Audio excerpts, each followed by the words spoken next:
Okay, this is what Camtasia Studio looks like. I'm just going to bring in the video clip. So I've copied it from the SD card and put it into a folder on my laptop. I've got a folder called Camtasia Studio where all the work gets saved, and when you set it up, that's what you all get. I've got one in here called Flipped Learning 2020, and there's the one that I've copied from the SD card. So I'm just going to click open. That's going to bring it into my media bin. I'm going to drag it from my media bin and just put it onto my track 1 at the bottom here. Now you can see as I move across, I can see where these sound waves are. That pretty much shows me when I started talking. So if I move this across, you'll see pretty much at that point is where my mouth starts moving. I'm slightly out of focus actually, but then it gets in focus as I start moving.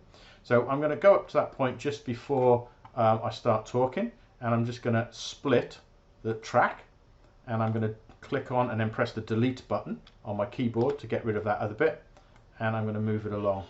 Now the same thing when I get to the far end of this, I'll find somewhere where I've finished, which I think is about there for me, and I'm going to split there as well. Now I could listen to it, and I'll do that in a moment to show you, but I know that I don't need that bit. So I'll bring my playhead back.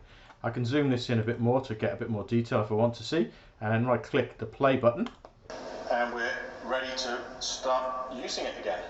I can hear myself talking and see how it works.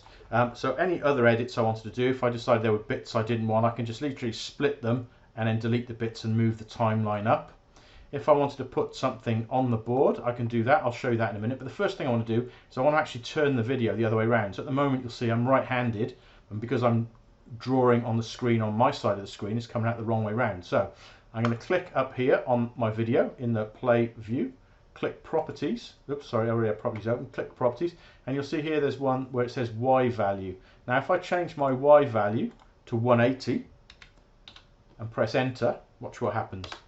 So it flips around the video so that now it appears, although it makes it look like I'm left-handed instead of right-handed, I'm now writing the right way around. That's done it for the whole video. It's not just that one part of the clip, it's the whole thing. Now if I decided at some point I wanted to emphasize something, I might want to put in an annotation. So I can click on annotations. I'll choose this type for now, drop it onto the timeline. I'll decide what I'm going to write in there. So I'm going to write, type in something. I can position that wherever I want on the screen, but I can also, oops, that's moving the video. Control Z will undo that. I only want to move this. Move that somewhere. I can change, you'll see the properties now have changed here. So if I want to change the size, the color, all that kind of stuff like you would in Word or something else, I can do that. If I don't want to see the properties, I can close that down again. And this now, if I play with my playhead, will come on when I get to that point, and then it'll switch off again there. So I can move that. If I'm not happy with that, I can change how long it's on for. I can move its position. I can have more than one. If I wanted to have one that was higher up on the screen, I could put it in another track, and so on. There are other things that you can do over on this left hand side. I'm not going to go into them now, but there's lots of possible areas like putting extra effects over. You can have a video of yourself actually using it at the same time as you're doing screen capture or whatever you're doing. It's up to you, but here's my flip video. I'm happy with that now. I'm going to go File, I'm going to Save As, and I'm going to put it into the same folder, and I'm just going to call this, give it a project title. I'm going to call it Demo Flip. That'll do for now. Hit Save. Now the last thing I want to do is actually turn this now into a video.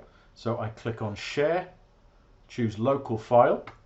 In my settings, I always go for this one here, MP4 only up to 1080p. So I don't have it with a built-in player or anything. It's just a video file. Click on the video file, hit Next. Decide what you're going to call it. Demo Flip's fine. Where's it going to go? I'll put it in the same folder that the other one was in, which is in here. And that's the name of it. Say Save. And I don't want it to go into subfolders. I don't need to have production results when it's finished. Don't need it to play the video automatically when it's done. I just want to hit Finish, and then it will render. So this is it rendering. When it gets to 100%, we can then test it into another piece of software and see how it works. Okay, so that's finished the video. If I want to bring it up now to have a little look at it, check that it works okay, I should be able to go back into the same folder.